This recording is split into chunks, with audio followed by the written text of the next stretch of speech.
Share बाजार एक बहुत बड़ा जुआघर, इंसानी तरक्की का पैमाना, शायद दोनों ही। पिछले 100 सालों में ये हमारी सबसे बड़ी जीत और हमारी सबसे शानदार नाकामियों का मंच रहा है। पलक झपकते ही किस्मत बन गई और टूट गई। हमने समृद्धि के किनारे पर नाच किया है, बस आर्थिक बर्बादी की खाई में सिर के बल गिरने के लिए। हमने सीखा है, या कम से कम हमें सीखना चाहिए था, कि बाजार देता है और बाजार लेता है। 20वीं सदी एक नए युग के वादे के साथ दहाड़ती हुई आई। दी रोरिंग 20s जैज का जमाना था। शराबबंदी कानून थी, लेकिन किसी को परवाह नहीं थी। और शेयर बाजार ही सबसे बढ़िया जगह थी। ऐसा लग रहा था कि जूता पॉलिश करने वाले लड़के से लेकर अमीर घर की औरतें तक सभी को सट्टा लगाने का बुखार चढ़ा गया था। कॉकटेल पार्टियों और शराब के अड्डों पर शेयरों की ही चर्चा होती थी। घुड़दौड़ और बॉक्सिंग मैच के लिए जिस बेसब्री से सुझाव दिए जाते थे, उसी बेसब्री से टिप्स का आदान प्रदान होता था। रातों रात किस्मत बनती थी। और सबसे अच्छी बात, इस एक्शन में शामिल होने के लिए आपके पास पैसे होने तक जरूरी नहीं थे। मार्जिन खरीदारी का बोलबाला था। निवेशक थोड़े से पैसे देकर ही शेयर खरीद सकते थे, बाकी पैसे वे अपने ब्रोकर से उधार ले लेते थे। जब तक बाजार ऊपर जाता रहा, सब खुश थे। मुनाफा कई गुना बढ़ा गया था और अच्छा समय हमेशा के लिए रहेगा ऐसा लग रहा था। लेकिन जो ऊपर जाता है उसे नीचे आना ही होगा। समस्या ये थी कि कोई भी ये मानने को तैयार नहीं था कि पार्टी खत्म होगी। संगीत बहुत तेज था, ड्रिंक्स बहुत तेज थे और मुनाफा बहुत लुभावना था। लेकिन हर अच्छी चीज की तरह द रोरिंग 20s का भी अंत होना था। और जब हुआ तो इसका नशा उतरना बहुत ही भयानक था। अक्टूबर 29, 1929 एक ऐसा दिन जो हमेशा के लिए याद रखा जाएगा। जिस दिन संगीत बंद हो गया, जिस दिन बाजार का तल गिर गया। Black Tuesday. घबराहट में लाखों शेयरों का लेन देन हुआ। कीमतें गिर गईं और टिकर टेप इतनी बड़ी मात्रा में लेन देन दिखाने में असमर्थ चुप हो गया। जो निवेशक कुछ दिन पहले ही खुशियां मना रहे थे, वे अब बर्बाद हो चुके थे। मार्जिन कॉल का कोई जवाब नहीं दे रहा था। ब्रोकर अपने पैसे मांग रहे थे और बैंक ज्यादा कर्ज और कम पूंजी के साथ दिवालिया होने लगे। महामंदी शुरू हो गई थी। इस क्रैश का इंसानों पर पड़ने वाला असर बहुत ही ज्यादा था। बेरोजगारी बाँच गई। रोटी की लाइनें मीलों तक फैली हुई थीं और अमेरिकी सपना, जो कभी इतना आसानी से पाया जा सकता था, लाखों लोगों की पहुंच से बाहर हो गया। शेयर बाजार, जो कभी समृद्धि का प्रतीक था, अब निराशा का प्रतीक बन गया था। 1929 का क्रैश एक चेतावनी थी। इसने सट्टेबाजी के खतरों, आसान क्रेडिट की मूर्खता और लालच और अधिकता पर बनी व्यवस्था की नाजुकता को उजागर किया था। यह एक कठोर तरीके से सीखा गया सबक था, लेकिन एक ऐसा सबक जो आने वाले दशकों तक वित्तीय दुनिया को आकार देगा। दूसरा विश्व युद्ध खत्म होने के बाद दुनिया पस्त और घायल हुई थी, लेकिन उद्देश्य की एक नई भावना के साथ। पुनर्निर्माण समय की मांग थी। कारखानों में काम जोरों पर था। उपनगरों में नए घर बनने लगे और शेयर बाजार इस नई आशा को दर्शाता हुआ एक स्थिर चराई शुरू कर चुका था। युद्ध के बाद का समय अभूतपूर्व आर्थिक विकास और समृद्धि का समय था। जीआई बिल ने लाखों लौटने वाले सैनिकों को कॉलेज भेजा, जिससे शिक्षित श्रमिकों की एक नई पीढ़ी तैयार हुई। उपभोक्ता व्यय में वृद्धि हुई, जो लंबे समय से चली आ रही मांग और आसान क्रेडिट के कारण बढ़ा।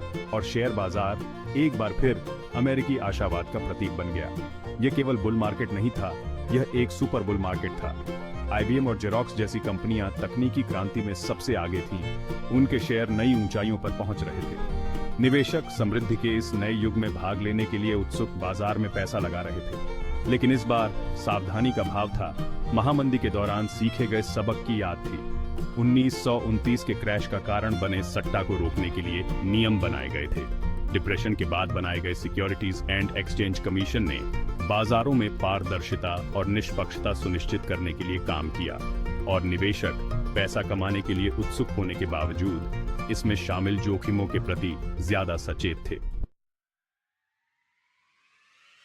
इंटरनेट, सूचना का हाईवे, वर्ल्ड वाइड वेब, इसे जो चाहो कहो, लेकिन 1990 के दशक के अंत तक यह स्पष्ट हो गया था कि यह कोई सनक नहीं थी, यह एक क्रांति थी। और सभी क्रांतियों की तरह यह अपने हिस्से के विजेता और हारे हुए लोगों का निर्माण करेगी। .com बूम ऐसा था जैसा दुनिया ने पहले कभी नहीं देखा था। बिना मुनाफे वाली, बिना राजस्व वाली और कभी-कभी बिना किसी वास्तविक व्यावसायिक योजना वाली कंपनियों का मूल्यांकन अरबों डॉलर में किया जा रहा था। निवेशक इंटरनेट के वादे से अंधे होकर किसी भी ऐसी चीज पर पैसा फेंक रहे थे जिसके नाम के अंत में .com लगा हो। ये बड़े पैमाने पर अत्यधिक उत्साह था। डे ट्रेडर्स, जिनके पास एक मॉडेम और एक सपने के अलावा और कुछ नहीं था, ने रातों रात करोड़पति बनने के लिए अपनी नौकरियां छोड़ दी।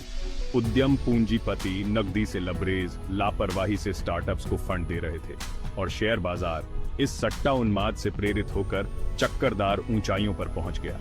लेकिन सभी बुलबुलों की तरह .com बुलबुले का फूटना तय था। 2000 की शुरुआत में पार्टी अचानक बंद हो गई। अरबों डॉलर की कंपनियां रातों रात गायब हो गईं। निवेशक, जो कभी उत्साह से लबरेज थे, अब खाली हाथ रह गए थे। नैस्डैक, जो कई हाई फ्लाइंग टेक शेयरों का घर था, ने अपने मूल्य का 70% से अधिक गंवा दिया। 2008 का वित्तीय संकट इस बात की एक कड़ी याद दिलाता है कि अतीत के सबक आसानी से भुला दिए जाते हैं। यह लालच, ढीले नियमन और वित्तीय प्रणाली में निहित जोखिमों को समझने में प्रणालीगत विफलता से उपजा संकट था। और यह सब एक सामान्य से विचार के साथ शुरू हुआ: ज्यादा से ज्यादा अमेरिकियों के लिए घर का मालिक बनना आसान बनाना। सब प्राइम मॉर्गेज, खराब क्रेडिट हिस्ट्री वाले उधारकर्ताओं को दिए गए ऋण को दुनिया भर के निवेशकों को प्रतिभूतियों के रूप में पैक और बेचा जाता था।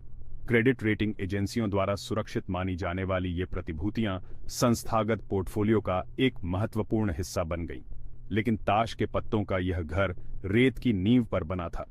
जैसे जैसे आवास कीमतें गिरने लगीं, सब प्राइम मॉर्गेज पर चूक बढ़ गई।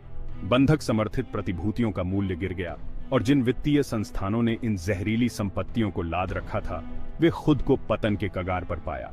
बाजारों में घबराहट फैल गई। 164 साल के इतिहास वाला एक प्रतिष्ठित निवेश बैंक, लेहमैन ब्रदर्स, दिवालिया हो गया। वॉल स्ट्रीट का एक और दिग्गज, बेयर स्टर्न्स, को मजबूरन आग की कीमत पर बेचा गया और दुनिया की सबसे बड़ी बीमा कंपनी AIG को पतन से बचने के लिए बड़े पैमाने पर सरकारी सहायता की आवश्यकता थी।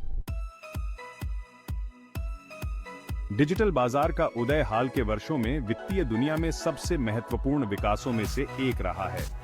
ऑनलाइन ब्रोकरों ने व्यक्तियों के लिए शेयर बाजार में निवेश करना पहले से कहीं अधिक आसान और सस्ता बना दिया है। ट्रेडिंग ऐप्स ने निवेश को एक खेल जैसा बना दिया है, जो त्वरित लाभ के आकर्षण से निवेशकों की एक नई पीढ़ी को आकर्षित करते हैं। लेकिन क्या वित्त का ये लोकतंत्रीकरण एक अच्छी बात है?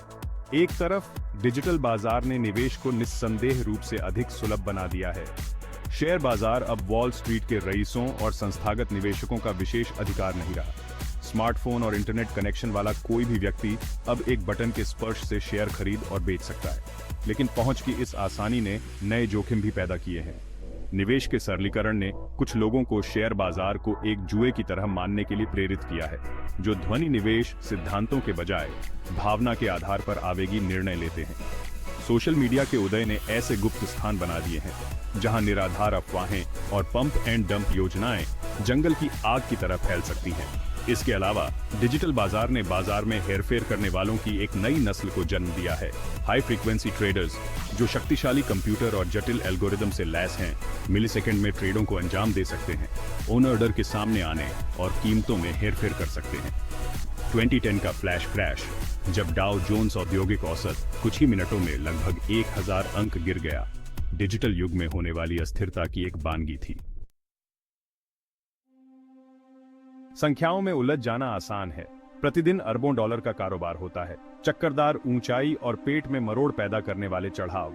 लेकिन टिकर टेप के हर टिक के पीछे इंसानी कहानियां हैं, साकार हुए सपनों और टूटी उम्मीदों की कहानियां, बनी हुई किस्मत और बर्बाद हुई जिंदगियों की कहानियां। शेयर बाजार को अक्सर एक ठंडी, अवैयक्तिक शक्ति के रूप में चित्रित किया जाता है, लेकिन हकीकत यह है कि यह मानवीय भावनाओं से प्रेरित है, लालच, भय, आशा और निराशा। और जब बाजार खराब होता है तो अक्सर इसकी कीमत आम लोगों को चुकानी पड़ती है।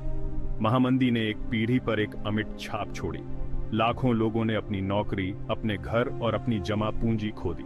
परिवार बिखर गए, आत्महत्याएं बढ़ गईं। उस दौर के मनोवैज्ञानिक दाग दशकों तक रहे। 2008 का वित्तीय संकट हालांकि मंदी जितना गंभीर नहीं था, लेकिन लाखों अमेरिकियों पर इसका विनाशकारी प्रभाव पड़ा। लोगों ने अपने घर गिरवी रख दिए, सेवानिराहत बचत मिटा दी गई, बेरोजगारी दर महामंदी के बाद से अपने उच्चतम स्तर पर पहुंच गई। शेयर बाजार, तेजी और मंदी की एक सदी। उत्साहजनक ऊंचाइयों और आंतों को झकझोर देने वाली गिरावट की एक रोलर कोस्टर सवारी। ये एक ऐसा इतिहास है जो खुद को दोहराता है, यद्यपि अलग अलग पात्रों और थोड़ी बदली हुई कहानियों के साथ। नाम बदलते हैं, प्रौद्योगिकियां विकसित होती हैं, लेकिन अंतर्निहित विषय उरंतर स्थिर रहते हैं। द रोरिंग ट्वेंटीज.com बुलबुला 2008 के वित्तीय संकट को तेज करने वाला हाउसिंग बबल। प्रत्येक प्रकरण मानव प्रकृति की स्थायी शक्ति का प्रमाण है। लालच, भय और आसान पैसे का आकर्षण कालातीत प्रेरक हैं। वे हमें अधिकता की ओर ले जाते हैं, हमारे निर्णय को धुंधला करते हैं और हमें बार बार वही गलतियां करने के लिए प्रेरित करते हैं। लेकिन हर बुलबुले के मलबे के बीच सीखने के लिए हमेशा सबक होते हैं। 1929 की दुर्घटना के कारण प्रतिभूति और विनिमय आयोग का निर्माण हुआ और मंदी की ओर ले जाने वाली ज्यादतियों की पुनरावृत्ति को रोकने के लिए डिजाइन किए गए कई नियम बनाए गए। .com बस्ट ने हमें सिखाया कि जो चमकता है वह सब सोना नहीं होता है और किसी कंपनी के नाम के बाद .com सफलता की गारंटी नहीं देता है। 2008 के वित्तीय संकट ने अनियमित बाजारों के खतरों, अत्यधिक उत्तोलन के खतरों और यह मानने की मूर्खता को उजागर किया कि आवास की कीमतें केवल ऊपर ही जाती हैं। प्रत्येक संकट, चाहे वह कितना भी दर्दनाक क्यों न हो, अपनी गलतियों से सीखने और अधिक लचीला वित्तीय तंत्र बनाने का अवसर है। सवाल यह है कि क्या हम करेंगे।